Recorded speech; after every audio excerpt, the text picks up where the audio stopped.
Hi friends, ఎలా ఉన్నారు? బాగున్నారు. నేను మిమ్మల్ని గంగాస్ యూట్యూబ్ ఛానల్.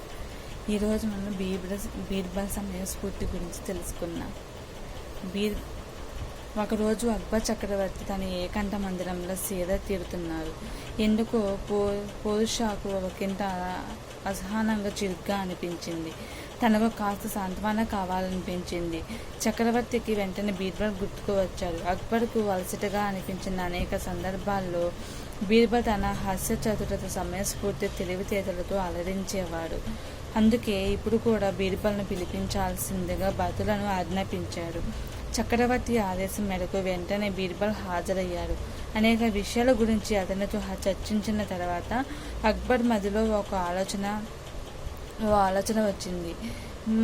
పనిలో పనిగా బీర్బల్ తెలివితేటలకు ఎప్పటిలాగే మరోసారి పరీక్ష పెట్టాలనుకున్నాడు. ఆ ఆలోచన వచ్చిన మరుక్షణం బీర్బల్, నీకు 1000 వరహాలు ఇస్తాను, 1000 వరహాలు ఇస్తాను, చక్రవర్తినైనా నన్ను వెంటనే ఈ గది నుంచి బయటకు పంపగలవా అని ప్రశ్నించాడు.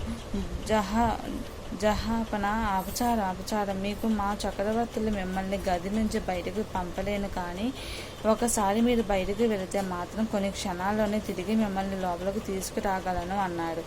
ఆ సమాధానం బీర్బల్కు చాలా విచిత్రంగా అనిపించింది. బీర్బల్ ఓడిపోయాడు. గెలుపు తనదే అనుకున్నాడు. సరే, నేను బయటకు వెళ్తాను, ఎలా లోపలికి తీసుకురాగలవో చూస్తాను అంటూ గదిలోంచి బయటకు వెళ్ళాడు. అలా బయటకు వెళ్ళిన అక్బర్ను ఎంతసేపటికి లోపలికి పిలవలేదు. బీర్బల్ ముందు తాను అడిగినట్లుగానే బీర్బల్ తను తెలివితేటగా బయటకు పంపించాడనే విషయం అప్పటికి కానీ అక్బర్కు అర్థం కాలేదు.